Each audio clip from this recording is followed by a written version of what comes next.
Have you ever thought about stocking crappie in your pond? Today we're going to discuss all the reasons that might be a bad idea.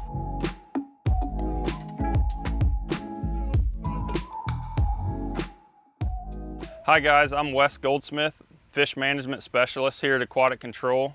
The biggest concern with crappie is their tendency to overpopulate and how that impacts the rest of your pond. Some of you have likely heard of this already, but today we're going to talk about why that's such a big deal. First, let's talk about the impact that they have on the entire fishery. So, crappie are going to directly compete with your bluegill and your largemouth bass. There's studies that show when crappie are below 7 inches, their diet overlaps quite a bit with what a bluegill would eat. Once they reach 7 and above, they start to eat more live fish and they're going to compete more with your largemouth bass. So you've probably heard us talk a lot about goals on this channel. This really comes into play here.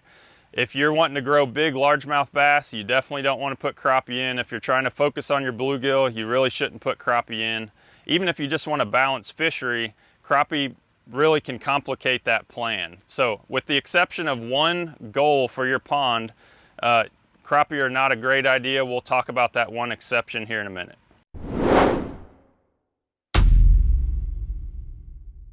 Next, we need to address the overpopulation issue itself. Competition between species is not the end of the world, but with crappie and anything else, we really have to control their numbers. So that's kind of the problem with crappie is you may have heard that they're known as a cyclical spawner. I don't really love that term. That would kind of imply that you can pattern when they're going to spawn and when they're not. The reality of it is that crappie are really sensitive to your environmental conditions. So if they haven't spawned yet and they're coming up shallow to get ready to, and you get a flood or a cold front, that may push them off the bank and they may choose to do it next year. Or if they've already spawned and the fry are hatched, you know, that cold front or that flood, those fry may not be able to survive that. And so you might have 3 years where they don't spawn at all, or you might have 3 years in a row where they spawn, and that really becomes a big issue. It's really hard to predict, but when they do have a successful spawn, they produce a tremendous amount of offspring, and those year classes stacked on each other can really cause a big impact in your fishery.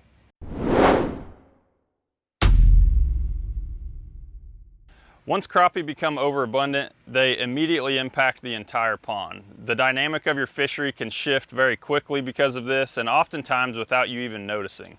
Not only are they taking vital resources away from your bluegill and your largemouth bass, but they also start to compete with themselves. So something we see all the time is crappie that don't grow over 7 inches. They're stunted, if you've heard that term, right? So they get no bigger than 7 to 8 inches, and those fish may be, 5, 6 years old at that point.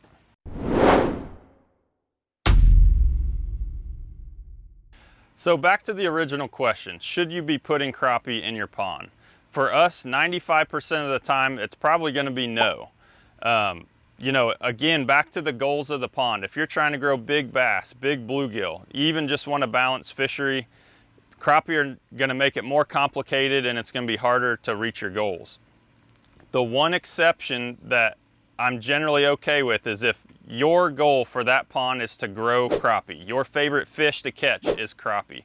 The whole reason you dug the pond is so you could catch crappie. If that's the case, we're not going to sit here and tell you what to do with your pond, but you just have to keep in mind that there's extra management. The results are going to be more unpredictable, and so you just got to think about some of those things. People ask us about crappie all the time. You just have to keep in mind that there's going to be extra management that comes along with it. If you guys have questions on whether to make this decision or not, or what to do following that decision, please reach out and let us know. Have you already put crappie in your pond? Like and subscribe below if you have. Watch for our next video where we're going to cover tricks and techniques on what you should be doing.